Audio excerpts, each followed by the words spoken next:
Dear students,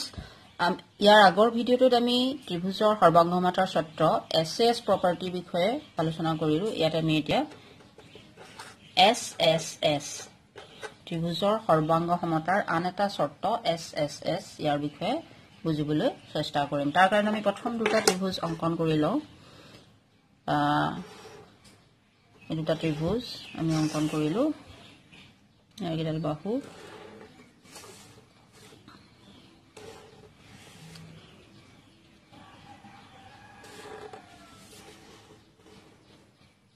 এটা বাহু এছএছএছ মানে কি আমি অসমীয়াত যদি চাওঁ ইয়াক আমি ক'ব পাৰো যে বাহু বাহু বাহু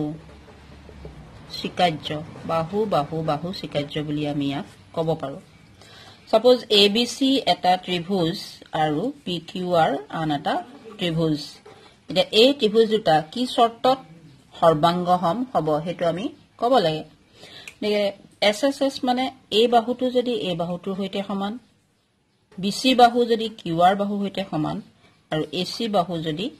পিআৰ বাহুৰ হৈতে সমান হয়, সেই ক্ষেত্ৰত আমি কি ক'ব পাৰো এই দুটা ত্ৰিভুজ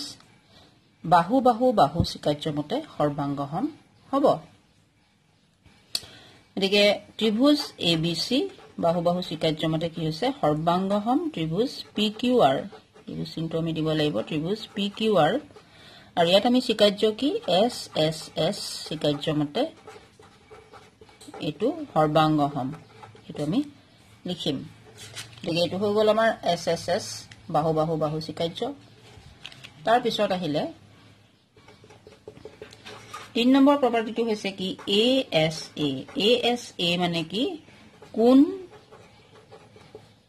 বাহু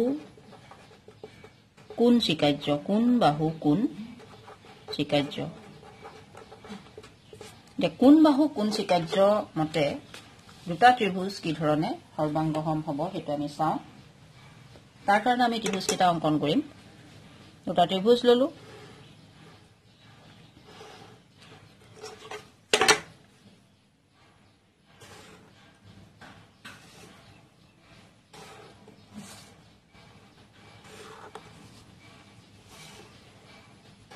এই দুটা ত্ৰিভুজ কেইটাৰ আমি নাম লিখিলো একে ধৰণে এবিসি ললো আৰু এটো ললো আমি পিকিউআৰ।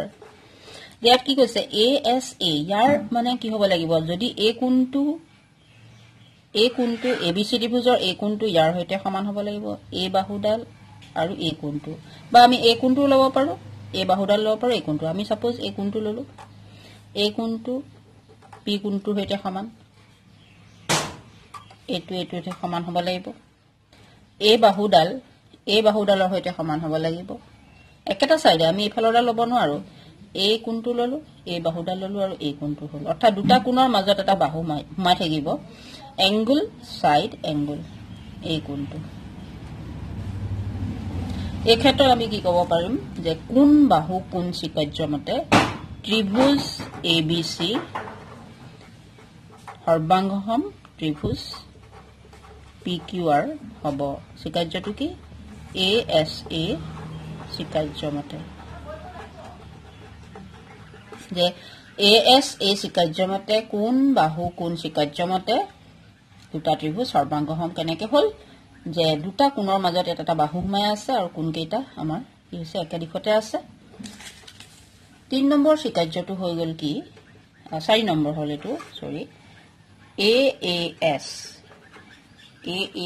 শিকাৰ্য, অৰ্থাৎ কোন কোন বাহু কোন কোন বাহু শিকাৰ্য, কোন কোন বাহু শিকাৰ্য। ইয়াতো আমি প্ৰথমতে দুটা ত্ৰিভুজ অংকন কৰি লওঁ। এই ধৰণে আমাৰ দুটা ত্ৰিভুজ আছে।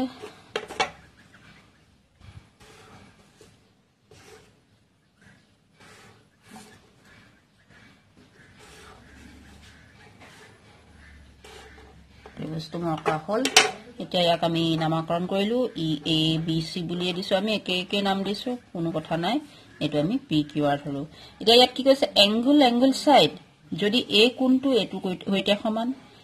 এই কোণটো হ'ব লাগিব এটো হেতে সমান আৰু ইয়াৰ যিকোনো এটা সাইড হ'ব পাৰে গতিকে প্ৰথম আমি কি ললো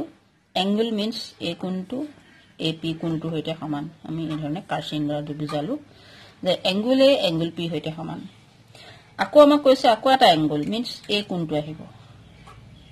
এই কোণটো হেতে সমান হ'ব লাগিব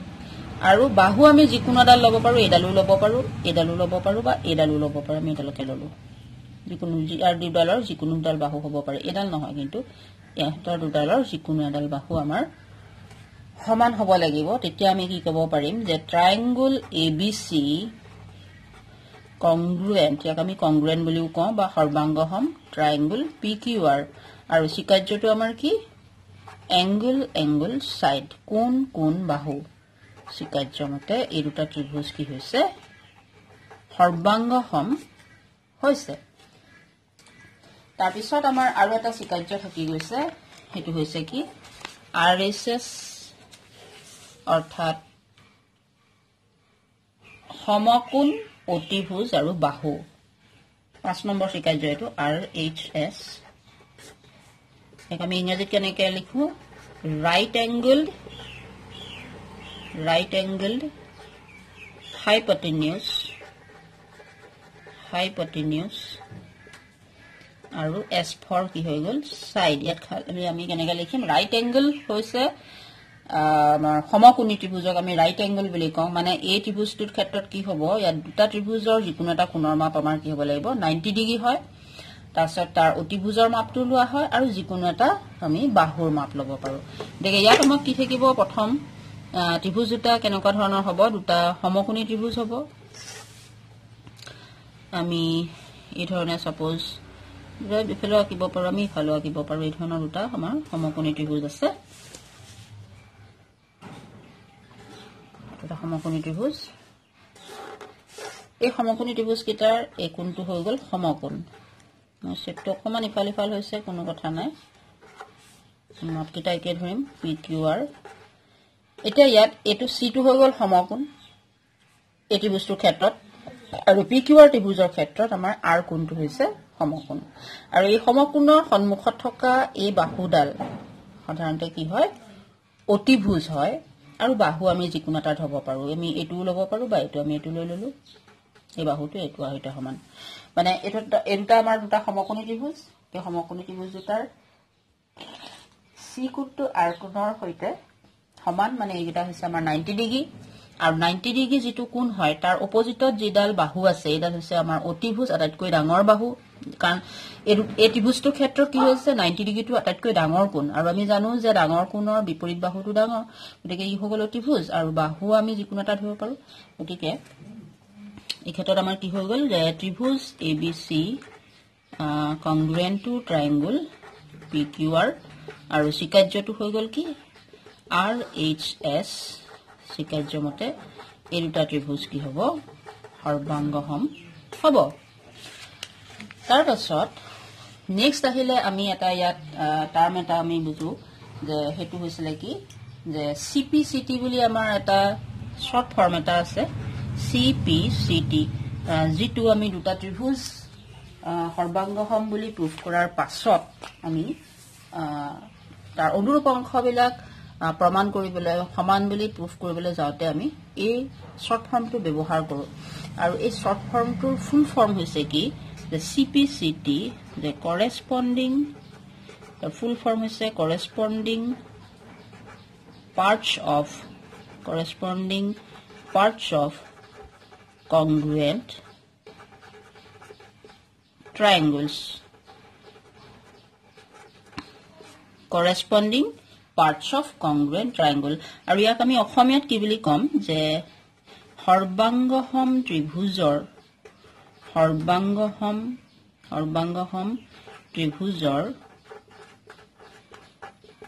অনুৰূপ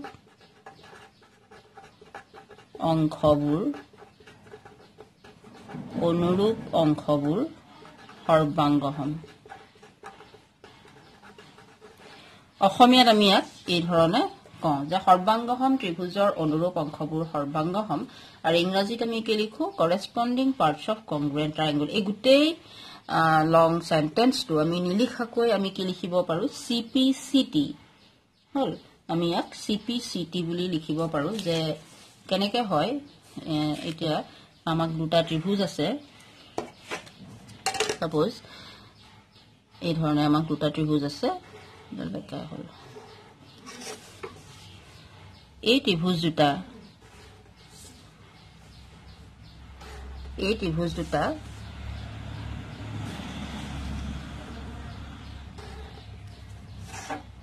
সাপোজ এটো এবিসি আৰু এটো আমাৰ পিকিউআৰ এই দুটা ত্ৰিভুজৰ যদি এই বাহুটোৰ সৈতে সমান এই বাহুটোৰ সৈতে সমান আৰু এই বাহুটোৰ সৈতে সমান হয় তেতিয়া হলে আমাৰ আমি ধৰা সাপোজ কিবা এটা প্ৰুফ কৰিব লাগে যে এংগুল এ এংগুল পি সৈতে সমান হয় এটা আমাক বাহু কেটা দিয়া আছে গতিকে আমি কি প্ৰথমতে কেনে কৰিম যে ট্ৰায়াঙ্গল ABC congruent to triangle PQR by SSS চিকাৰ্য যে SSS চিকাৰ্য মতে এই দুটা ত্ৰিভুজ সৰ্বাংগসম হয় SSS চিকাৰ্য মতে সৰ্বাংগসম হয় যেহেতু এই বাহু কেটা গুটে গিটাৰ সমান তাৰ পাছত যদি আমি এংগুল এ টু প্ৰুফ কৰিব লাগে তেতিয়া হলে আমি কি লিখিম যে angle